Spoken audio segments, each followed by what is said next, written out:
Elariz Məmmədoğlu'nun qızı ifadə verib. Ona o xəbərə keçid alaq. Çünki tənqid edirəm, filan kəsi bəyənmirəm, neynəmirəm, amma vacib məsələlərdən danışanda yoxa çıxırıq hamımız.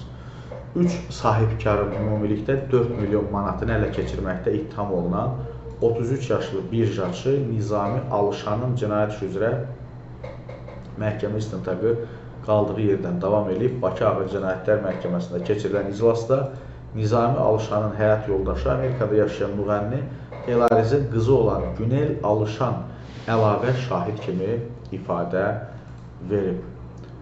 Və TikTok yayımımızı dayandırıram. YouTube'dan izləyə bilərsiniz. İntiqam Valihoğlu yazın YouTube kanalımıza və bizi izləyin, dəyərli dostlar. Deməli, o yoldaşının saxlanıldığı günü və bu barədə digər məsələləri dəqiqləşdirmək üçün sualları cavablayıb. Xanım şahid deyib ki, həyat yoldaşı ilə saxlanıldığı bildiyi tarixdən 8 gün əvvəl əlaqəsi kəsilib. Aprelin 9-u axşam çağı zəng etdim.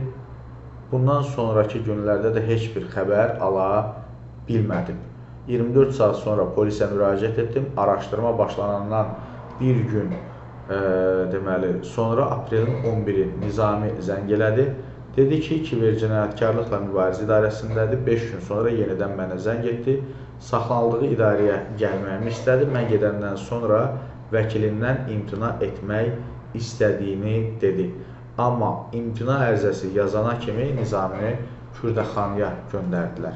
Şahid yalnız ərinin saxlanılması anı ilə bağlı danışıb, digər sualları cavablandırmaqdan imtina edib. Qeyd edək ki, Nizami Alışan eyni zamanda ASTV-nin keçmiş sədri Arif Alışanovun qardaşı oğludur.